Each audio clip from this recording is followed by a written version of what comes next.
Hello everyone, मैं हूं शिवम द्विवेदी और आप देख रहे हैं अपना पसंदीदा चैनल ज्ञानोदय के गुरुजी। मेरे प्यारे बच्चों, जैसा आप लोग बहुत ज़्यादा दिनों से इंतज़ार कर रहे थे कि कब क्लास 12th के फिजिक्स में चैप्टर नंबर 6 विद्युत चुम्बकीय प्रेरण आएगा, जिसे अंग्रेजी में कहते हैं इलेक्ट्रोमैग्नेटिक इंडक्शन। तो आज के इस लेक्चर में हम बहुत सारे टॉपिक को कवर करेंगे। ऑलमोस्ट अगर बात करें तो हम पूरा चैप्टर ही आज के इस वीडियो में कवर करने वाले हैं वन शॉट में, और जो भी इसके न्यूमेरिकल होंगे वो हम अगले वीडियो में आप लोगों को देने की पूरी कोशिश करेंगे, क्योंकि इस वीडियो में पूरा कॉन्सेप्ट जब आप लोगों का क्लियर हो जाएगा तो अगले वीडियो में आप न्यूमेरिकल बहुत अच्छे से कर पाओगे। तो चलिए फिर फाइनली इस सेशन को शुरू किया जाए। इस सेशन को शुरू करने से पहले मैं आपको बता दूं कि क्या क्या आखिर आप लोगों को पढ़ना है, लेकिन उससे पहले कुछ और भी इंपॉर्टेंट चीज़ है आप लोगों के लिए, और वो ये है कि अगर आप कोशिश करते हैं तो आपके लिए कुछ भी असंभव नहीं है। अगर आप कुछ करना चाहते हैं तो फिर आपके लिए कुछ भी असंभव नहीं है बच्चों। इस चैप्टर को मैंने कुछ दूसरी तरीके से कवर करने की कोशिश की है। तो वो दूसरी तरीके से कवर करने की कोशिश कैसे है कि पूरा का पूरा जो नोट्स है वो नोट्स के माध्यम से आप लोगों को पूरा ये चैप्टर कवर करके देंगे हम, और जो भी चीज़ें अलग से समझानी होंगी वो सारी चीज़ें हम अलग से ब्लैंक पेज पे पूरा का पूरा आप लोगों को अच्छे से क्लियर करेंगे। तो चलिए फिर सबसे पहले हम बात करते हैं कि क्या होता है चुंबकीय फ्लक्स। लेकिन उसके पहले जहां तक मैं बात करूं तो ये है कि इस चैप्टर में आखिर आप लोगों को क्या क्या पढ़ना है, ये सारी चीज़ें आपको पता होनी चाहिए। तो सबसे पहले हम बात करेंगे कि इस चैप्टर में क्या क्या पढ़ना है। वैद्युत चुंबकीय प्रेरण, इस चैप्टर में आपको सबसे पहले कवर करना है चुंबकीय फ्लक्स। यह आपको पूरा टॉपिक जो है अच्छे से कवर करना होगा। चुंबकीय फ्लक्स के बाद फिर हम बात करेंगे विद्युत चुम्बकीय प्रेरण, और चुंबकीय फ्लक्स हम लोग एक बार और भी कवर कर चुके हैं। मतलब ये जो लेक्चर है हमारा, ये जो लेक्चर है इसमें चुंबकीय फ्लक्स जो हम आज कवर करेंगे वो पहले भी हम आपको पढ़ा चुके हैं, लेकिन फिर भी इस चैप्टर में है तो इसे भी हम लोग अच्छे से कवर करेंगे। फिर उसके बाद फैराडे के विद्युत चुम्बकीय प्रेरण संबंधी दो नियम हैं, उनको भी हम लोग अच्छे से यहाँ पे अच्छे से डिस्कस करेंगे। इसके बाद हम बात करेंगे लेंज के नियम की। लेंज का नियम बड़ा आसान नियम होता है, लेकिन इसे हम लोग बहुत अच्छे से समझेंगे। उसके बाद हम बात करेंगे फ्लेमिंग के दाएं हाथ के नियम की, और फिर हम बात करेंगे 6 नंबर जो कि है प्रेरित विद्युत वाहक बल, है ना, इंड्यूस्ड ईएमएफ जिसे हम लोग कहते हैं। फिर प्रेरित धारा और प्रेरित आवेश की बात करेंगे। इसके बाद हमारा 7 नंबर टॉपिक होगा कि एक समान चुंबकीय क्षेत्र में गतिमान रिजरुखी चालक पर प्रेरित विभवांतर कितना होता है, उसके बारे में बात करेंगे। फिर उसके बाद हमारा टॉपिक होगा लॉरेंज बल के आधार पर। लॉरेंज बल के आधार पर, यह पूछा भी गया है अभी जल्दी ही, तो लॉरेंज बल के आधार पर हम लोग डिस्कस करेंगे। क्या डिस्कस करेंगे? लॉरेंज बल के आधार पर हम लोग लॉरेंज बल के आधार पर विद्युत चुम्बकीय प्रेरण संबंधी नियमों की क्या करेंगे? व्याख्या करेंगे, और फैराडे के नियम की हम लोग उत्पत्ति को भी समझेंगे कि यह कैसे आया है। इसके बाद हमारा टॉपिक जो होगा वो होगा स्वप्रेरण, और स्वप्रेरण बहुत इंपॉर्टेंट टॉपिक है। स्वप्रेरण गुणांक भी समझेंगे और स्वप्रेरकत्व को भी समझने की पूरी कोशिश करेंगे। इसके बाद बात करेंगे समतल कुंडली का स्वप्रेरकत्व और लंबी प्रणालिका का स्वप्रेरकत्व। अन्योन प्रेरण गुणांक समझेंगे और अन्योन प्रेरण भी समझेंगे और अन्योन प्रेरकत्व भी समझेंगे। तो अन्योन प्रेरण गुणांक में ही अन्योन प्रेरकत्व भी हम लोग समझने वाले हैं। इसे किससे लिखा जाता है? एम से लिखा जाएगा कि एल से लिखा जाएगा? ये सारी चीज़ें हम लोग अच्छे से यहाँ पे डिस्कस करेंगे। और इसके बाद हम बात करेंगे 7 नंबर क्वेश्चन, जो कि काफ़ी ज़्यादा इंपॉर्टेंट है। आप लोग इसको इंपॉर्टेंट लिख लीजिए कि यह है हमारा कि दो समतल कुंडलियों के बीच में अन्योन प्रेरण गुणांक, और साथ ही साथ हम बात करेंगे अन्योन प्रेरकत्व के बारे में। उसके बाद 16 नंबर हमारा होगा कुंडली में संचित स्थितिज ऊर्जा क्या होती है, इसके बारे में डिस्कशन करेंगे। और कुंडलियों का संयोजन, जैसे हम लोग प्रतिरोधों का संयोजन करते हैं वैसे ही हम लोग यहाँ पे कुंडलियों का भी संयोजन करेंगे। अगर आपको इस वीडियो की क्वालिटी थोड़ी सी कम लग रही हो तो थोड़ा सा आप इसको बढ़ा सकते हैं, बाकी वीडियो बिल्कुल क्लियर आएगा, ये मेरी गारंटी है। इसके बाद श्रेणी और समांतर क्रम, 2 टाइप का संयोजन होगा, और लास्ट होगा हमारा भंवर धाराएं। और भंवर धाराएं काफ़ी ज़्यादा इंपॉर्टेंट है, एग्जाम में आता है कि भंवर धाराएं क्या होती हैं और भंवर धाराओं के उपयोग क्या होते हैं। ये अक्सर जो है पेपर में पूछा जाता है बच्चों। ठीक है, तो चलिए फिर जल्दी जल्दी से हम लोग इस चैप्टर को शुरू करते हैं समझना। सबसे पहला जो हमारा टॉपिक है वो है हमारा क्या बच्चों, ध्यान से देखना, यह है हमारा चुंबकीय फ्लक्स। अब ये क्या होता है चुंबकीय फ्लक्स? किसी चुंबकीय क्षेत्र में रखे पृष्ठ के लंबवत गुजरने वाली चुंबकीय रेखाओं की संख्या को उस पृष्ठ से संबंध चुंबकीय फ्लक्स कहते हैं। अच्छा, इसे हम लोग ऐसे समझते हैं बच्चों, ध्यान से हमारी बात को प्लीज समझने की कोशिश करना। मान लीजिए कि आपके पास एक जो है इस तरीके से, जैसे मैं अभी यहाँ पे बनाऊंगा, ठीक है, मान लीजिए आपके पास इस तरीके से एक कोई भी एक तल है, ठीक है, इसको आप ऐसे भी बना सकते हो।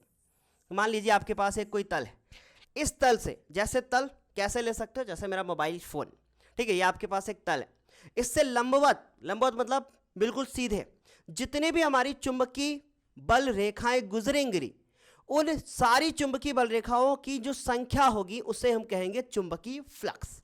और इसे किससे प्रदर्शित किया जाता है? इसे फाई से प्रदर्शित किया जाता है। अगर मुझे इस चित्र में यहाँ पे बनाना पड़े उसका चित्र, तो हम कैसे बनाएंगे, ध्यान से देखना। इस तरीके से हमारी चुंबकीय फ्लक्स रेखाओं की संख्या, ठीक है, आप समझ गए होंगे। यहाँ पे ये डॉटेड आप बना सकते हो कि हाँ जी इसको जो है वो चीर के जा रही है ना, ऐसे फ्लक्स कोई भी हमारा तल है और उस तल के चीर के उसको वो निकल रही हैं। तो ये हमने बना दिया यहाँ पे चुंबकीय बल रेखाएं, और इन्हीं की जो संख्या होगी उसे हम लोग चुंबकीय फ्लक्स कहेंगे। और इसे किससे प्रदर्शित किया जाता है? इसे प्रदर्शित किया जाता है किसके साथ? फाई के साथ। इसके फाई से हम लोग इसको क्या करते हैं? प्रदर्शित करते हैं। तो ये हमारा फाई हो गया, और इसी फाई से हम लोग क्या करते हैं? इसको प्रदर्शित ऐसे करके ऐसे बना लिया जाता है।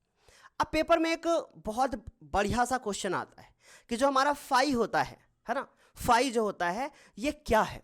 और बच्चे तुरंत बोल देते हैं कि हाँ जी सर ये फ्लक्स है। नहीं, ये फ्लक्स तो है, लेकिन फ्लक्स भी हम लोग दो तरीके से पढ़े हैं 12th क्लास में, एक चुंबकीय फ्लक्स और एक वैद्युत फ्लक्स। तो अगर चुंबकीय फ्लक्स होगा तो यहाँ पे जरूर आप बी लिख देना, क्योंकि अभी आप 12th में पहुंच चुके हो। तो ये फ्लक्स है, और ये हमारा कैसा फ्लक्स है? ये चुंबकीय फ्लक्स है। और चुंबकीय फ्लक्स का जो मात्रक होता है वो वेबर होता है। ध्यान से सुनिएगा, चुंबकीय जो फ्लक्स का मात्रक होता है वो क्या होता है? वेबर होता है। मैं आपको अभी बताऊंगा। अच्छा, इस फ्लक्स के लिए हम एक सूत्र का प्रयोग कर सकते हैं, एक सूत्र जो है वो बना सकते हैं, और वो सूत्र होगा हमारे पास फाई बराबर बी ए, है ना, जहां बी क्या है?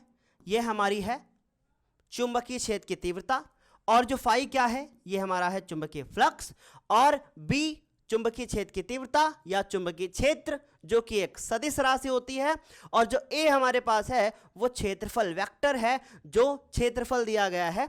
तो ये उसके बाद ये क्षेत्रफल वेक्टर है, जिसको भी हम लोग बोलेंगे कि हाँ जी ये हमारी सदिश राशि। अभी धीरे धीरे करके सारी चीजें अच्छे से समझ में आएंगी। अच्छा, जब कभी भी हम लोग इन दोनों के वेक्टर का, ये दोनों वेक्टर हटा देते हैं, मतलब जैसे ए और बी, इन दोनों का हमने गुणा किया है ना, सदिश हो रहा है गुणनफल, तो यहां से आएगा मेरे पास ए बी कॉस थीटा। तो वैसे ही बहुत सारे बच्चे पूछते हैं सर कॉस थीटा कहां से आ जाता है? जैसे ही वेक्टर के साइन हटाओगे तुरंत आ जाएगा कॉस थीटा, है ना, और वेक्टर का साइन हट जाएगा। तो ये हो जाएगा 5b बराबर बी ए कॉस थीटा। उम्मीद है इतनी बात आपको अच्छे से समझ में आई होगी। अभी मैं लास्ट में आपको बताऊंगा कि ये नोट्स आपको पूरा कहां से मिलेगा, एक बार क्लिक करने पे, है ना। तो जहां पे हमारे पास ये थीटा क्या है? ये थीटा जो है ना वो चुंबकीय क्षेत्र बी तथा क्षेत्रफल अवयव ए वेक्टर के बीच का क्या है? कोण है। जो थीटा क्या है? वो इसके बीच का कोण है, ठीक है। थीटा क्या है? हमारा कोण है। और चुंबकीय फ्लक्स कैसी राशि है? ये एक अदिश राशि है। पूछा जाता है पेपर में कि चुंबकीय फ्लक्स एक कैसी राशि है? ये एक अदिश राशि है। लेकिन जो चुंबकीय फ्लक्स घनत्व है, जिसको हमने क्या कर दिया है? चुंबकीय क्षेत्र की तीव्रता कह दिया है, ये लेकिन हमारी कैसी राशि है? ये सदिश राशि है। तो कभी कभी ये इनडायरेक्टली भी पूछ लिया जाता है कि चुंबकीय फ्लक्स घनत्व ये कैसी राशि है? तो याद रखना ये एक सदिश राशि है, ठीक है। अच्छा, यदि पृष्ठ पर बाहर की ओर खींचे गए लंब की दिशा वही हो जो चुंबकीय क्षेत्र बी की दिशा हो, तो फाई बी का मान क्या होगा? धनात्मक होगा। इन्होंने कहा कि यदि पृष्ठ पर खींचे गए बाहर की ओर लंब की दिशा वही हो जो चुंबकीय क्षेत्र की दिशा हो। कहने का क्या तात्पर्य क्या है इनका? इसे समझने की कोशिश करते हैं हम लोग। ध्यान से देखना, पहले इस पेज को हम जरा लॉक कर लेते हैं, क्योंकि बार बार इसका हम लोग इस्तेमाल करने वाले हैं, तो लॉक कर लिया जाए। देखो, मान लीजिए कि ये मेरा एक तल है, ठीक है, ये एक तल है, और इसमें हमने एक कोई क्षेत्रफल वेक्टर लिया है। हमने मान लिया कि ये क्षेत्रफल वेक्टर ले लिया ऐसे, ठीक। और क्षेत्रफल वेक्टर ये बाहर की ओर है दिशा इसकी, और जो चुंबकीय क्षेत्र की दिशा है वो भी किधर है? बाहर की ओर ही है। इनके बीच में कोण कौन बन रहा है? थीटा बन रहा है। तो जो मैं फाई बी आएगा ना वो कैसा आएगा? वो पॉजिटिव आएगा। लेकिन अगर इनकी दिशा विपरीत हो जाए, लंब की दिशा दूसरी तरफ हो और बी की दिशा दूसरी तरफ हो, तो जो मेरा फाई बी का मान आएगा वो कैसा आएगा, निगेटिव आएगा, मतलब ऋणात्मक आएगा। उम्मीद है ये बात आपको समझ में आई होगी। चलिए आगे चलते हैं, आगे क्या कह रहे हैं। फिर उन्होंने बोला कि अगर विपरीत है तो ऋणात्मक होगा, ये कर दिया। बताया कि जो चुंबकीय फ्लक्स है उसका जो एमकेएस पद्धति में मात्रक होता है वो क्या होता है, वेबर होता है। ये चीज़ें मैं आप लोगों को कई बार बता चुका हूं कि चुंबकीय फ्लक्स का मात्रक वेबर होता है, और जबकि सीजीएस पद्धति में अगर बात करें तो इसका मात्रक जो होता है वो मैक्सवेल होता है। ये हमने आपको चैप्टर नंबर 4 में भी बताया था बहुत अच्छे से, ठीक है। अच्छा, कुछ चीज़ें और है जो कि आपको नोट करनी चाहिए, बहुत इंपॉर्टेंट, कि जो एक वेबर होता है वो एक टेस्ला 1 मीटर स्क्वायर के क्या होता है, बराबर होता है। एक टेस्ला 1 मीटर स्क्वायर के क्या है, बराबर है। अब ध्यान से इस बात को समझने की कोशिश कीजिए, क्योंकि आपको पता है कि शिवम सर ऐसे छोड़ेंगे नहीं, है ना। देखिए ध्यान से समझने की कोशिश करना। जैसे हमने बोला कि फाई, है ना, ध्यान से मेरी बात को समझे प्लीज। तो ये बी कर दिया और ये ए कर दिया। अब आपको पता है कि अगर हमने इसको एक वेबर कर दिया, है ना, तो ये क्या हो जाएगा, एक टेस्ला, जो कि इसका मात्रक होता है, और ए का मतलब है कि 1 मीटर स्क्वायर, तो हम यहाँ लिख सकते हैं 1 मीटर स्क्वायर। तो ये ए का मात्रक हो गया, तो इसलिए हमने बोल दिया कि एक जो वेबर है वो इसके क्या है, बराबर है। ठीक है, तो आई थिंक आपको समझ में आया होगा कि एक वेबर बराबर 1 टेस्ला और 1 मीटर स्क्वायर। लेकिन टेस्ला जो मात्रक होता है ना, वो मात्रक है किसका, चुंबकीय क्षेत्र की तीव्रता का या चुंबकीय फ्लक्स घनत्व का है, ठीक है, जिसे हम लोग एसआई मात्रक या एमकेएस मात्रक भी बोल सकते हैं। लेकिन जो हमारा गाउस होता है ना, वो गाउस, ध्यान से मेरी बात को सुनिए, वो गाउस जो है ना, वो गाउस है हमारा चुंबकीय क्षेत्र की तीव्रता का सीजीएस मात्रक। तो इस वजह से हमने ना क्या कर दिया कि यहाँ टेस्ला को बदल दिया गाउस में, और जो मीटर स्क्वायर था ना उसको हमने बदल दिया किसमें, सेंटीमीटर स्क्वायर में, और जो वेबर था ना उसको हमने बदल दिया किसमें, मैक्सवेल में बदल दिया। किसमें बदल दिया बच्चों, उसको हमने बदल दिया किसमें, मैक्सवेल में। ठीक, तो आई थिंक आपको समझ में आ गया होगा कि एक मैक्सवेल बराबर 1 गाउस और 1 सेंटीमीटर स्क्वायर, और जबकि एक वेबर बराबर 10⁻³ मैक्सवेल होता है। ठीक है, समझाने को हम इसको भी समझा सकते हैं, लेकिन हमने इसको चैप्टर नंबर 5 में ऑलरेडी एक बार बता चुका हूं मैं, और आप लोगों ने अच्छे से नोट कर लिया था। तो उम्मीद है सिंपल सा था, एक टॉपिक हमने कवर किया, इसको 1 मिनट में पूरा समझते हैं। हमने देखा कि चुंबकीय फ्लक्स क्या है। चुंबकीय फ्लक्स किसी भी एक चुंबकीय क्षेत्र से लंबवत गुजरने वाली जो हमारी चुंबकीय फ्लक्स, जो चुंबकीय बल रेखाओं की संख्या है, उनको हम लोग क्या बोल देते हैं, चुंबकीय फ्लक्स कह देते हैं। इसे फाई से प्रदर्शित किया जाता है, इसका मात्रक वेबर होता है एमकेएस में, और जो सीजीएस यूनिट होती है इसकी वो होती है मैक्सवेल। और फिर हमने देखा कि हाँ जी, जो हमारा एक वेबर है ना वो 10⁻³ मैक्सवेल के क्या है, बराबर है। और अगर हम एक मैक्सवेल को गाउस में, जो कि गाउस एक चुंबकीय क्षेत्र की तीव्रता का सीजीएस मात्रक है, उसमें बदलने की कोशिश करूं तो मैं बोल सकता हूं कि एक मैक्सवेल बराबर 1 गाउस और 1 सेंटीमीटर स्क्वायर, ये हो सकता है। बहुत ही सिंपल सा था, उम्मीद है ये बात समझ में आई होगी। अच्छा, अब इसके बाद हमारा एक दूसरा टॉपिक है, और वो है प्रेरित विद्युत वाहक बल और प्रेरित धारा। देखो नाम से ही पता चल रहा है, प्रेरित विद्युत वाहक बल और प्रेरित धारा, इसे बहुत अच्छे से समझते हैं। देखो सबसे पहले यहां लिखा क्या है, जब किसी वैद्युत परिपथ से गुजरने वाली चुंबकीय बल रेखाओं की संख्या अथवा चुंबकीय फ्लक्स में परिवर्तन होता है। यह बात आपने 10th में भी पढ़ी थी कि जब किसी भी वैद्युत परिपथ से गुजरने वाली जो चुंबकीय बल रेखाएं होती हैं, उनकी संख्या में अगर परिवर्तन होने लगे तो जो धारा होती है ना, बहुत अच्छे से सुनना मेरी बात को, वो जो धारा होती है ना वो क्या करती है, बहने लगती है। किसकी वजह से बहने लगती है उस परिपथ में धारा, किसकी वजह से बहने लगती है, बहने लगती है एक विद्युत वाहक बल की वजह से, और उस विद्युत वाहक बल को हम प्रेरित विद्युत वाहक बल कहते हैं। सिंपल सा है। देखो मान लीजिए कि आपके पास एक तार है ऐसे, ठीक, इस तार के पास आपने क्या कर दिया, एक चुंबकीय क्षेत्र आप लेके आ गए, तो अभी क्या होगा, इसमें एक धारा बहने लगेगी। किसने कहा था ऐसा, और स्टेट ने बताया था कि अगर किसी परिपथ में धारा बह रही हो तो उसके आसपास चुंबकीय क्षेत्र उत्पन्न हो जाता है। ठीक उसी को उल्टा, कि अगर किसी वैद्युत परिपथ से गुजरने वाली चुंबकीय बल रेखाओं की संख्या में क्या हो, परिवर्तन हो, तो परिपथ में एक विद्युत वाहक बल उत्पन्न हो जाता है।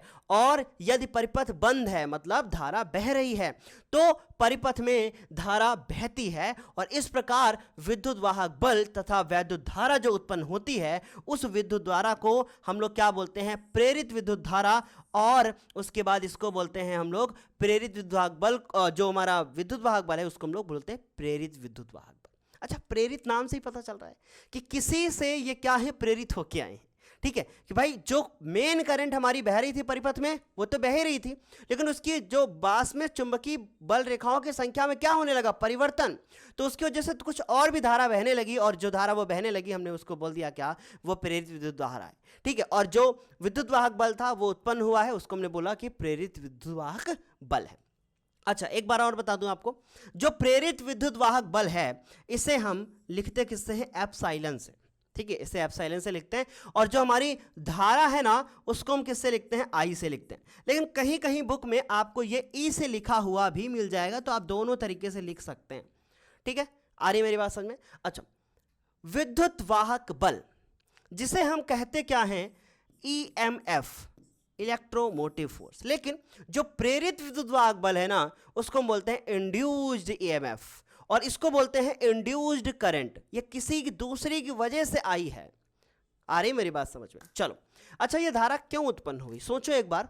ये धारा इसलिए उत्पन्न हुई क्योंकि चुंबकीय फ्लक्स रेखाओं की संख्या में परिवर्तन हुआ, और अगर चुंबकीय फ्लक्स रेखाओं की संख्या में परिवर्तन होगा तो 100% है कि पहले विद्युत वाहक बल उत्पन्न होगा और तब धारा उत्पन्न होगी, क्योंकि धारा जो उत्पन्न होती है ना वो विद्युत वाहक बल के उत्पन्न होने की वजह से होती है। ठीक है, चलिए, उम्मीद है ये बात समझ में आई होगी।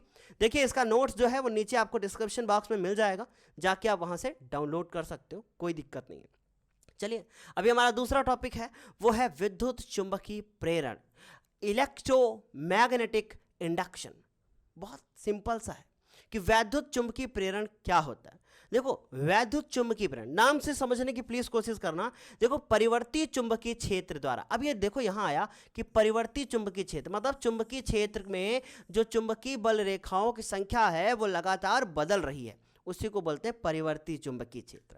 क्योंकि अगर बल रेखाओं की संख्या बदलेगी तो जाहिर सी बात है कि फ्लक्स में परिवर्तन हो रहा है, और फ्लक्स में अगर परिवर्तन हो रहा है तो इसका मतलब बी का मान भी क्या है, बदल रहा है समय के साथ। तो ये हो गया हमारा परिवर्ती चुंबकीय क्षेत्र द्वारा विद्युत वाहक बल अथवा प्रेरित धारा उत्पन्न होने की जो घटना है ना उसी को हम क्या कहते हैं, विद्युत चुंबकीय प्रेरण कहते हैं। सिंपल, क्या बोलते हैं, इलेक्ट्रोमैग्नेटिक इंडक्शन। सिंपल सा है कि परिवर्ती चुंबकीय क्षेत्र द्वारा विद्युत वाहक बल अथवा प्रेरित विद्युत धारा जो उत्पन्न होती है, जो ये पीछे भी उत्पन्न करके आए हैं, उसी घटना को हम विद्युत चुंबकीय प्रेरण कहते हैं। अच्छा, ऑल ओवर में अगर पूरे को एक बार में समझना चाहूं जितना अभी तक पढ़ा है तो कैसे समझेंगे। देखो, समझो, हमने पहले ये देखा कि अगर चुंबकीय बल रेखाओं की संख्या में परिवर्तन होगा तो परिपथ में एक धारा बहेगी और उस धारा को प्रेरित विद्युत धारा कहेंगे, लेकिन वो धारा जिसकी वजह से बहेगी वो है विद्युत वाहक बल, और उस विद्युत वाहक बल को हम बोलते हैं प्रेरित विद्युत वाहक बल। और इस पूरी घटना को, जो कि चुंबकीय बल रेखाओं की संख्या में परिवर्तन होने की वजह से जो धारा उत्पन्न हो रही है प्रेरित, और जो प्रेरित विद्युत वाहक बल उत्पन्न हो रहा है, इस पूरी घटना को हम लोग बोलते हैं क्या, इलेक्ट्रोमैग्नेटिक इंडक्शन, मतलब प्रेरित विद्युत धारा। समझ गए। तो अब ये जो वैद्युत चुंबकीय प्रेरण नियम आया, इसके बाद इन्होंने फैराडे जी ने क्या किया, इन्होंने अपना नियम जो है बीच में ठोक दिया। इन्होंने अपना नियम दिया और इन्होंने देखो क्या कह दिया, इन्होंने जो है अपने दो नियम दिए। अच्छे से समझना, इन्होंने अपने कितने नियम दिए, दो। तो फैराडे के विद्युत चुंबकीय प्रेरण के प्रयोग के परिणामों को दो नियमों के रूप में प्रतिपादित किया जाता है, जिन्हें फैराडे के विद्युत चुंबकीय प्रेरण नियम कहते हैं। अच्छा, पहला नियम इन्होंने क्या बताया, इन्होंने कहा कि किसी वैद्युत परिपथ से बंद चुंबकीय फ्लक्स में अगर परिवर्तन हो रहा हो तो उसमें प्रेरित विद्युत वाहक बल उत्पन्न हो जाएगा, और जो ये प्रेरित विद्युत वाहक बल उत्पन्न होगा ना, अच्छे से समझिए मेरी बात को, इन्होंने कहा कि जो प्रेरित विद्युत वाहक बल उत्पन्न होगा ना, ये फ्लक्स में परिवर्तन कर दीजिए और समय से उसको भाग कर दीजिए और आगे माइनस लगा दीजिए। इन्होंने पहले नियम में बताया कि अगर किसी भी परिपथ में धारा बह रही है तो उसमें चुंबकीय फ्लक्स में परिवर्तन की ऋणात्मक दर को, चुंबकीय फ्लक्स में परिवर्तन की ऋणात्मक दर को विद्युत वाहक बल कहते हैं। यह बताया था इन्होंने। कितना आसान है कि चुंबकीय फ्लक्स में परिवर्तन की ऋणात्मक दर, चुंबकीय फ्लक्स में परिवर्तन की ऋणात्मक दर, इसको हम बोलते हैं क्या, प्रेरित विद्युत वाहक बल, जिसे हमने कह दिया एप्सिलॉन। ये किसने बताया था, ये फैराडे जी ने अपने पहले नियम में बताया था, और यही चीज हम 10th में भी पढ़कर आ चुके। ठीक है, चलिए अभी हम इसको फिर से समझेंगे, लेकिन इधर आते हैं।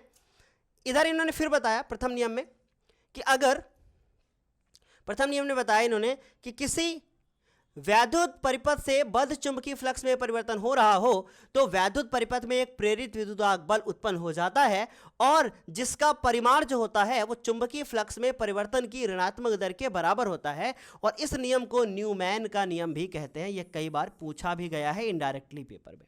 तो उसके बाद इन्होंने बताया कि उत्पन्न प्रेरित विद्युत बल तब तक ही उत्पन्न होता रहता है जब तक फ्लक्स में परिवर्तन हो रहा हो।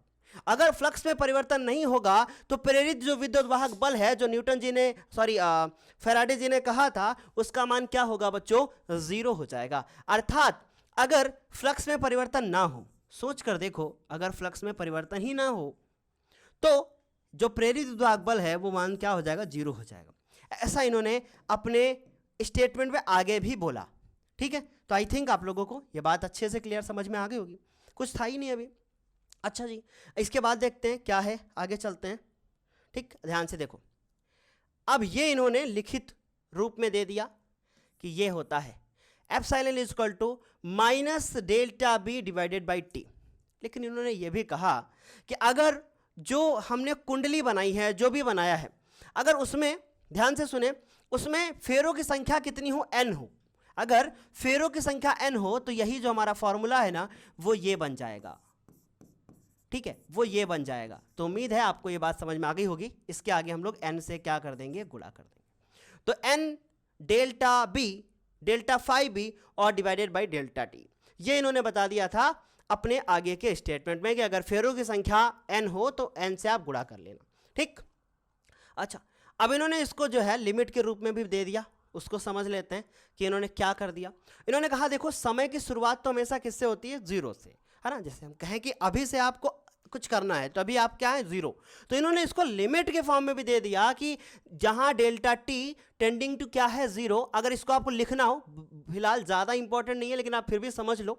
ठीक है, तो ये इन्होंने कहा, इसको आप ऐसे भी लिख सकते हैं, epsilon is equal to minus limit और डेल्टा टी टेंडिंग टू 0 और उसके बाद ये हो जाएगा इतना।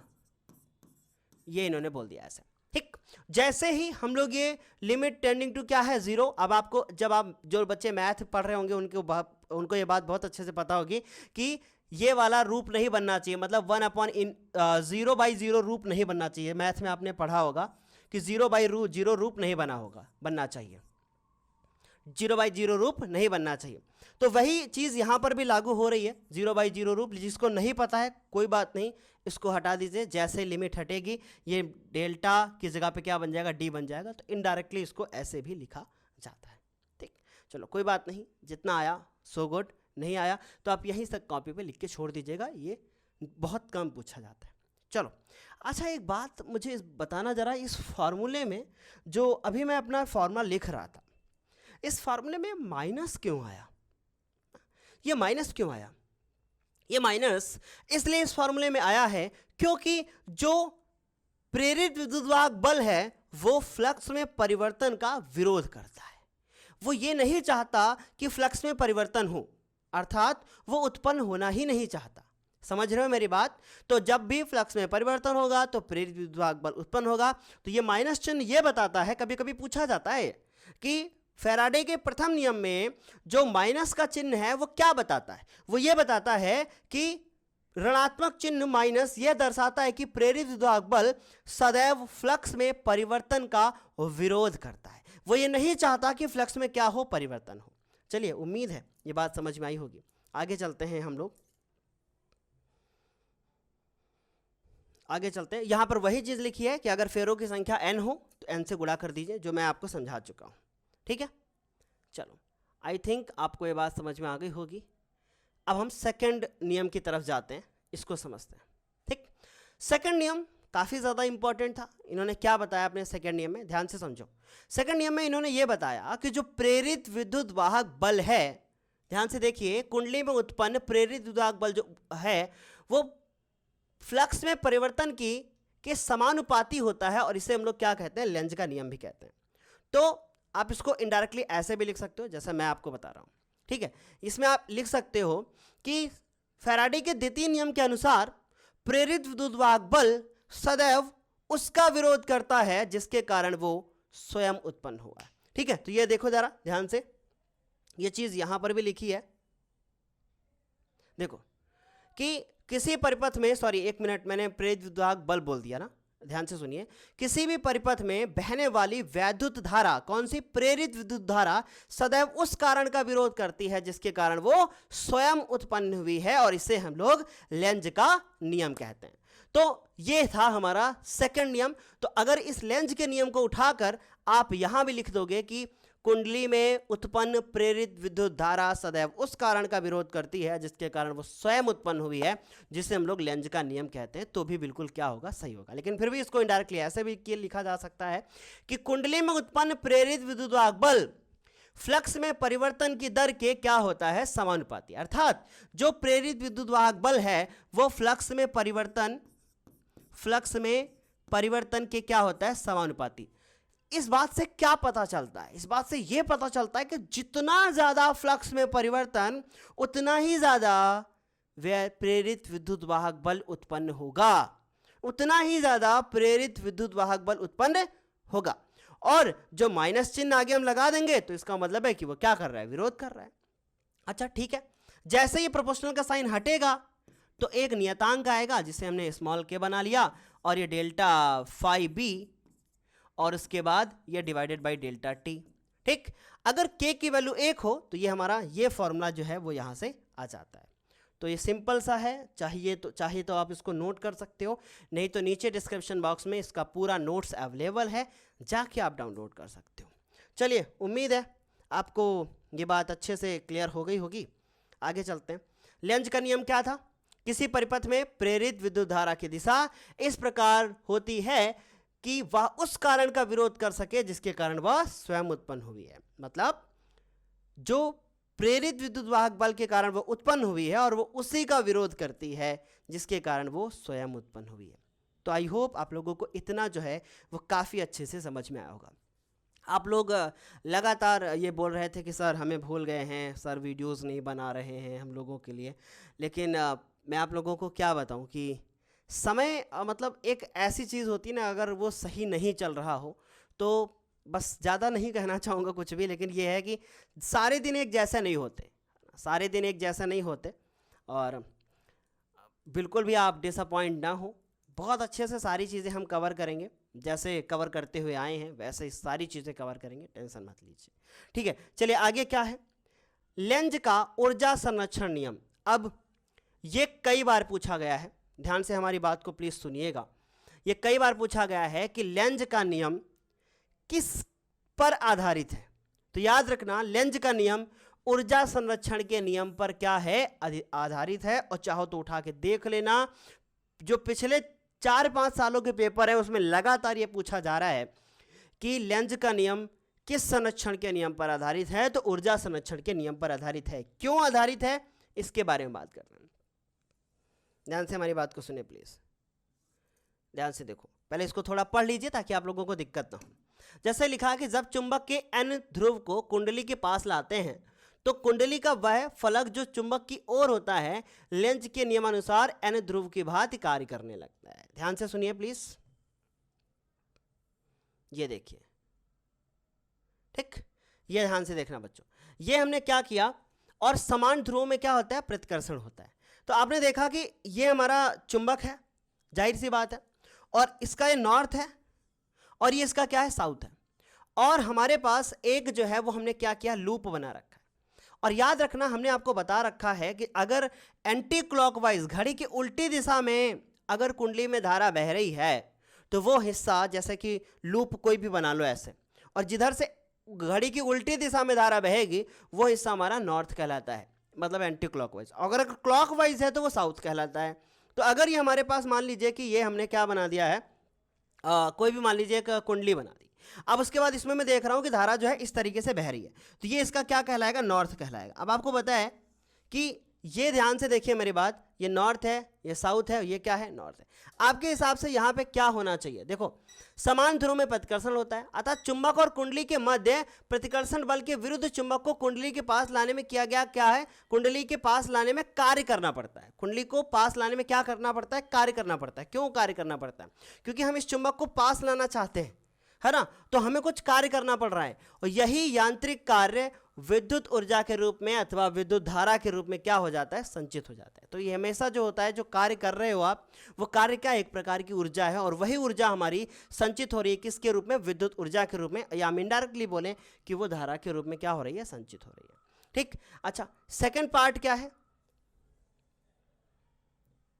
अगर हम इसको ध्यान से देखें, ध्यान से देखिए बच्चों, यहां पे क्या है कि जब चुंबक के n ध्रुव को कुंडली से दूर ले जाते हैं, तो चुंबक की ओर कुंडली का वही फलक s ध्रुव की भार क्या करता है, कार्य करता है। फिर से सुनिए, जब चुंबक के n ध्रुव को कुंडली से दूर ले जाते हैं, देखिए हम क्या कर रहे हैं, इसको दूर ले जाने की कोशिश कर रहे हैं, इस तरफ ले जाने की कोशिश कर रहे हैं कुंडली के, तो चुंबक की ओर कुंडली का वही फलक s ध्रुव की भांति क्या करने लगता है, कार्य करने लगता है। तो ये हमारा जो फलक है वो किसकी तरह काम करने लगता है, वो s फलक की तरह से काम करने लगता है, क्योंकि देखो इसमें कैसी धारा बह रही है, क्लॉकवाइज। धारा कैसे बहने लगती है, क्लॉकवाइज, तो इसको हम लोग बोल देते हैं।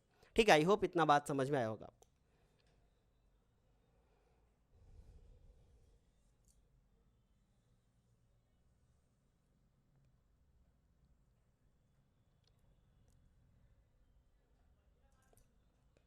हाँ, तो अभी समझते हैं कि फ्लेमिंग के दाएं हाथ का नियम क्या होता है। फ्लेमिंग के दाएं हाथ के नियम के अनुसार, दाएं हाथ का अंगूठा, अगर हमारे पास दो हाथ हैं, एक बाएं है एक दायां है, ये हमने दायां हाथ ले लिया, दाएं हाथ का अंगूठा जो है और तर्जनी और मध्यमा, अंगूठा तर्जनी और मध्यमा इस प्रकार से फैलाएं कि तीनों परस्पर क्या रहे, लंबवत। देखिए 90 डिग्री का कोण, 90 डिग्री का कोण, तीनों परस्पर क्या हो, लंबवत हो। तो यदि अंगूठा चालक के गति करने की दिशा को बताएगा, देखो पहले ये समझ लो कि दाएं हाथ का नियम बताता क्या है, धारा की दिशा। ठीक, अंगूठा किसकी दिशा को बताए, चालक के गति करने की दिशा को बताए, मतलब उस पर जो बल लग रहा है उसकी दिशा बताए, और तर्जनी चुंबकीय छेद की दिशा बताए। ये जो तर्जनी है ना, ये किसकी दिशा बताएगी, चुंबकीय छेद की दिशा बताएगी। तो जो हमारी मध्यमा है ना, वो प्रेरित धारा की दिशा को क्या करेगी, प्रदर्शित करेगी। जो ये पेज थोड़ा सा शायद आप लोगों को अच्छे से विजुअल नहीं होगा, कोई बात नहीं, मैं बोल दूंगा। ठीक है, तो ये जो हमारी मध्यमा है ना, वो प्रेरित धारा की दिशा को क्या करेगी, प्रदर्शित करेगी। तो ये जो मध्यमा है हमारी, वो प्रेरित विद्युत धारा की दिशा को प्रदर्शित करेगी। ठीक, फ्लेमिंग के दाएं हाथ का नियम प्रेरित धाराओं के लिए तथा फ्लेमिंग के बाएं हाथ का नियम वास्तविक धाराओं के लिए क्या है, सत्य है। तो ये चीज़ें आगे चल के धीरे धीरे आपको क्लियर होंगी जब आप थोड़ा और हायर क्लास में जाओगे। ठीक है, बाकी आप ये वाला चित्र भी बना सकते हो कि मैग्नेटिक फील्ड, ध्यान से सुनिए मेरी बात को अच्छे से। ठीक है, मोशन, या आप अंगूठा लिख सकते हो यहाँ पे।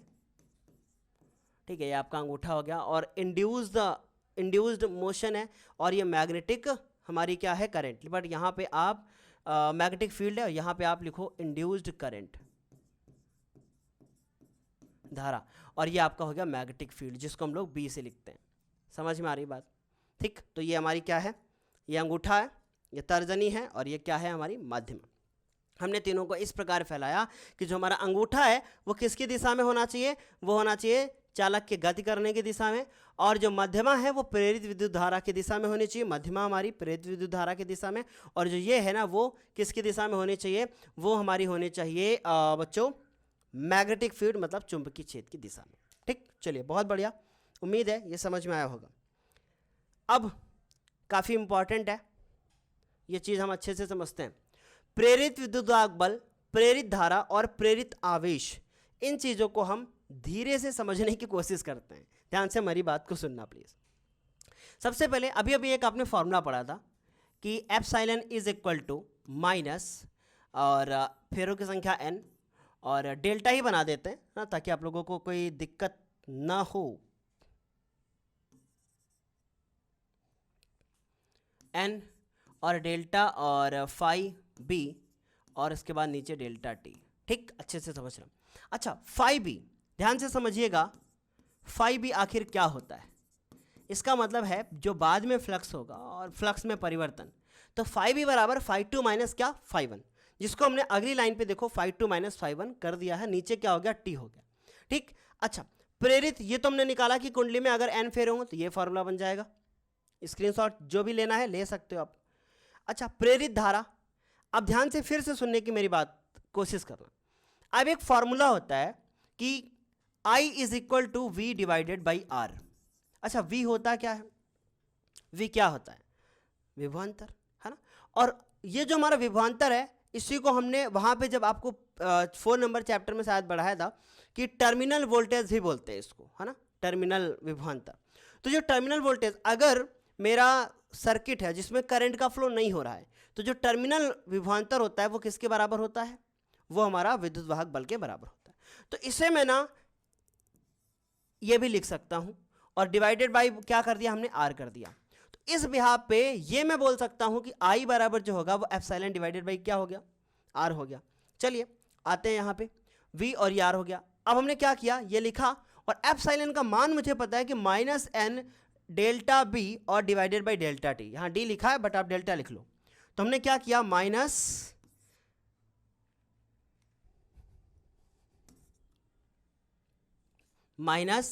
n और B और डिवाइडेड बाई डेल्टा T, और बटे में क्या कर देंगे हम लोग? R कर देंगे, और ये हमारी हो गई क्या? धारा। एक ये भी हमारा क्या हो गया? फॉर्मूला हो गया। अब अगर मुझे प्रेरित आवेश निकालना हो तो क्या करेंगे? सिंपल सी चीज़ है, Q बराबर IT हम लोगों ने फॉर्मूला पढ़ रखा है। क्या पढ़ रखा है? Q बराबर I और T। इसकी वैल्यू अभी भी निकाल चुका हूँ, -n डेल्टा B डिवाइडेड में क्या लिखेंगे? डेल्टा T, है ना, और ये R, और इसके बाद इनटू में ये फिर हमारे पास क्या हो गया? Delta T। इसको आप डेल्टा T भी कर सकते हो। ये इससे क्या हो जाएगा? कट जाएगा। हमारे पास जो फॉर्मूला बचेगा वो किसका होगा? Q का। क्या बचेगा मेरे पास? Q is equal to -n divided by R और डेल्टा B, ये बचेगा। ठीक, देखो हो गया। आगे बात समझ में? थोड़ा सा हम स्पीड में ज़रूर चल रहे हैं, लेकिन चीज़ें आप अगर आराम से पढ़ोगे, this is a recorded video, so आपको कोई भी समस्या होने वाली ही नहीं है। देखिए ये यहाँ से प्रूफ होगा। एक छोटा सा नोट है कि प्रेरित धारा चुंबकीय फ्लक्स में परिवर्तन की दर तथा प्रेरित आवेश चुंबकीय फ्लक्स में परिवर्तन की दर पर क्या करता है? निर्भर करता है। क्यों? धारा में आपने देखा कि धारा उतनी ही बहेगी जितना फ्लक्स में परिवर्तन होगा, है ना, क्योंकि फ्लक्स में जैसे परिवर्तन होगा उसी के हिसाब से धारा क्या होगी? उत्पन्न होगी। और जब धारा डिपेंड कर रही है फ्लक्स पे, तो जाहिर सी बात है कि आवेश भी किस पे डिपेंड करेगा? फ्लक्स पे। ठीक है, चलो बहुत बढ़िया, क्योंकि धारा और जो मेरा आवेश होता है वो एक दूसरे से क्या है? संबंधित।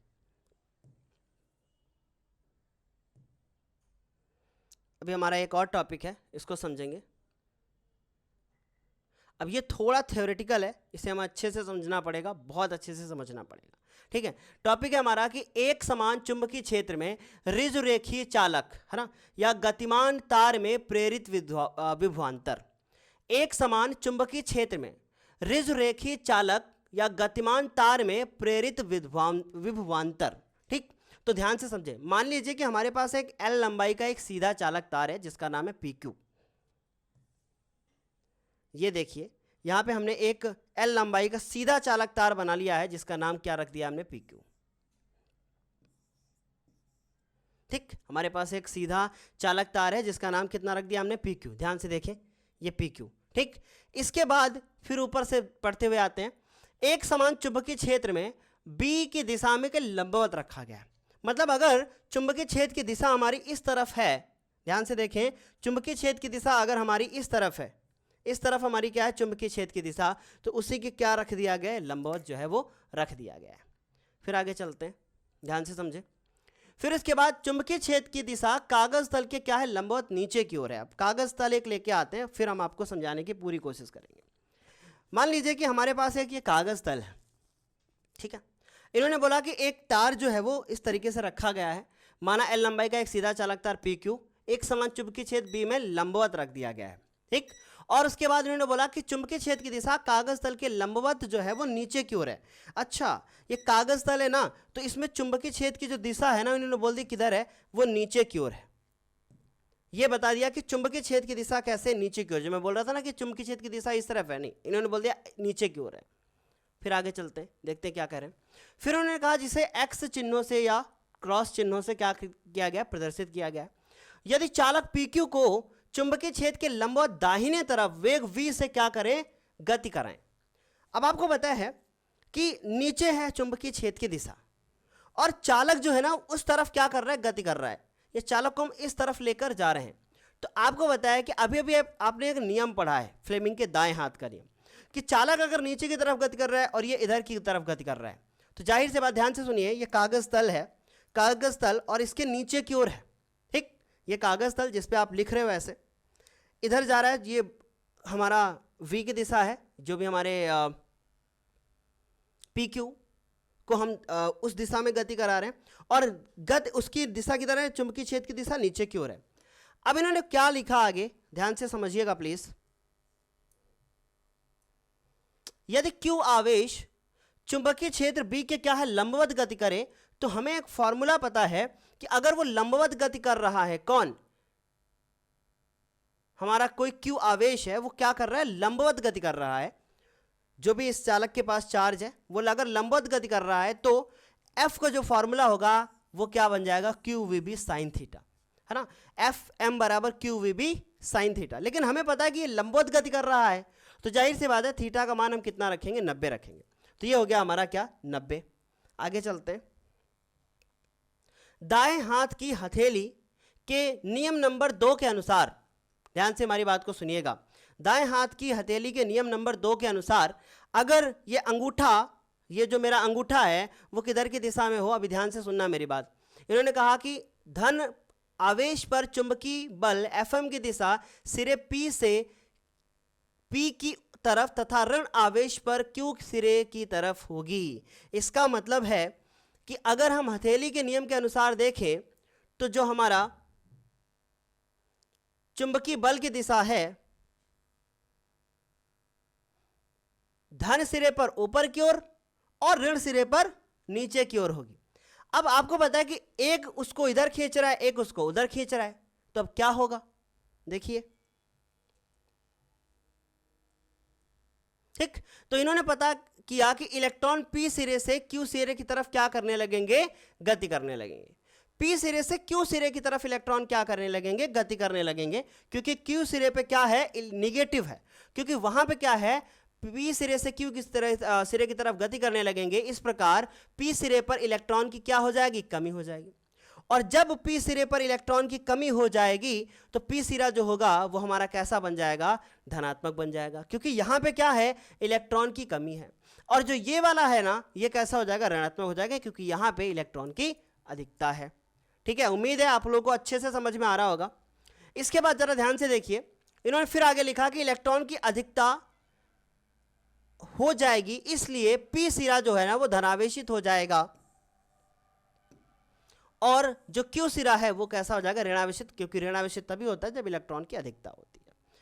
इस प्रकार चालक के सिरों के बीच जो विभवांतर है ना वो V उत्पन्न हो जाएगा, हमने लिख दिया विभवांतर V उत्पन्न हो जाएगा, जिससे चालक में एक वैद्युत धारा, वैद्युत क्षेत्र E जो है वो उत्पन्न हो जाएगा, क्योंकि विभवांतर उत्पन्न होने के कारण एक वैद्युत क्षेत्र उत्पन्न हो जाएगा। और ये चीज आपने पिछले चैप्टर में पढ़ रखी है, ठीक है, कि E बराबर V डिवाइडेड बाई क्या L, ठीक है, जहां पे विभवांतर V है और ये चालक की लंबाई है जिसको L से लिखा गया है, और ये वैद्युत क्षेत्र है। अब जो ये लग रहा है विद्युत क्षेत्र, अच्छे से फिर समझने की प्लीज कोशिश करें कि इस वैद्युत क्षेत्र E में Q आवेश पर लगने वाला वैद्युत वाहक बल जो होगा वो क्या होगा, Fe बराबर QE, और E की वैल्यू को हम अभी पुट कर देंगे यहां पर, ठीक है। तो ये हमारा हो गया Fe। धन आवेश पर वैद्युत बल Fe की दिशा Q सिरे की तरफ, जो धन आवेश है, यार इसको बार बार ऊपर नीचे करना पड़ रहा है मुझे, ध्यान से देखें, ये ऊपर धन आवेशित था, ये नीचे ऋण आवेशित था। इन्होंने बोला कि धन आवेश पर वैद्युत बल Fe की दिशा Q सिरे की तरफ, Fe की दिशा Q सिरे की तरफ, और उसके बाद फिर ऋण आवेश पर P सिरे की तरफ, इसमें इस तरफ, ठीक।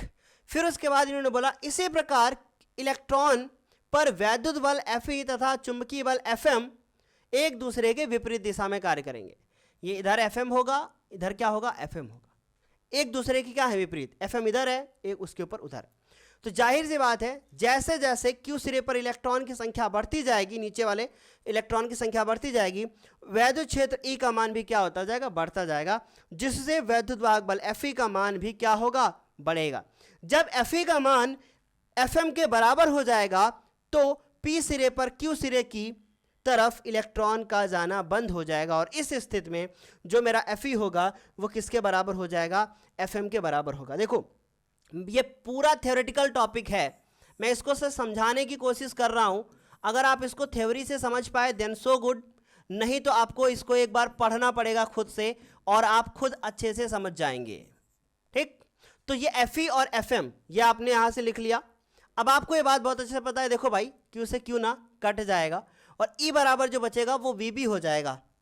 तो यहां पे आने के बाद ध्यान से देखें, E बराबर क्या हो गया, VB या BV, और E बराबर V बटे L अभी हम लोगों ने देखा था, तो V बराबर जो होगा वो क्या बन जाएगा, BVL, और यही हमारा क्या होगा, मेन फॉर्मूला हो जाएगा।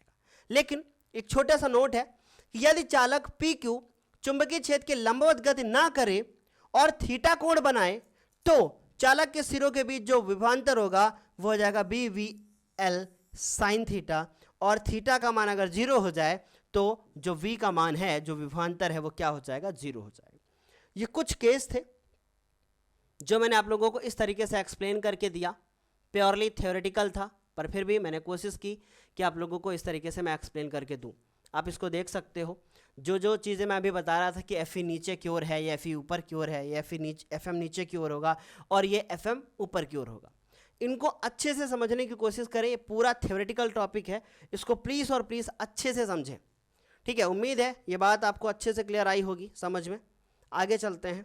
तो इस तरीके से हमने अभी इतने सारे टॉपिक को यहाँ पे कवर किया है, और अगला जो हमारा लेक्चर होने वाला है वो लेक्चर होगा हमारा स्वप्रेरण गुणांक और स्वप्रेरकत्व, ये समझेंगे हम लोग, और साथ ही साथ हम लोग ये समझेंगे कि क्या होता है अन्योन प्रेरण गुणांक और अन्योन प्रेरकत्व। तो ये अगला वीडियो आप लोगों के लिए आएगा, क्योंकि इस वीडियो में मैं इतना सारा कवर नहीं कर पाया। उम्मीद है आप लोगों को ये लेक्चर अभी अच्छा लगा होगा और ये सारी चीज़ें आपको अच्छे से समझ में आई होंगी। तो चलिए फिर आज के लिए इतना ही, तब तक के लिए बाय बाय, टेक केयर और थैंक यू सो मच। अगली वीडियो में फिर मिलते हैं, तब तक के लिए बाय बाय, टेक केयर।